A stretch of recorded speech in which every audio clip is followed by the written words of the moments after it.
আসসালামু আলাইকুম রহমতুল্লাহ। সম্মানিত ভিউয়ার্স, সংক্ষিপ্ত আকারে আজকে আপনাদের সম্মুখে তুলে ধরছি পাইলসের বিভিন্ন রোগ। পাইলসের টয়লেটের রাস্তায় মূলত তিন ধরনের পাইলস হয়ে থাকে। টয়লেটের রাস্তার সম্মুখভাগে, মধ্যস্থখানে এবং উপরিভাগে। আপনারা দেখতে পাচ্ছেন যে টয়লেটের রাস্তার তিন ধরনের রোগ। সুতরাং এই রোগের একমাত্র নির্ভরযোগ্য চিকিৎসা হচ্ছে হোমিওপ্যাথিক চিকিৎসা। বর্তমানে এই চিকিৎসার অপচিকিৎসা হিসেবে পরিচিত। ইঞ্জেকশন এবং অ্যাসিডের মতো অনেক জিনিস লাগিয়ে এটা ঝলসিয়ে দেওয়া হয়। এটা মারাত্মক অবস্থা। কখনো আপনারা এই ভুল করবেন না যে ইঞ্জেকশন দিয়ে এই বলি এবং পাইলসের যে লক্ষণ আছে, বিভিন্ন জাতের ইনফেকশন হয়ে থাকে এবং অ্যাসিডযুক্ত বিভিন্ন জাতের পাউডার ব্যবহার করা হয়।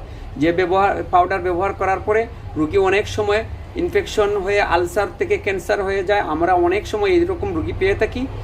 তো আপনারা সাবধান হয়ে যান এবং পাইলসের হোমিওপ্যাথিক চিকিৎসা নিন, আরোগ্য লাভ করেন। ধন্যবাদ সবাইকে। আল্লাহ হাফিজ।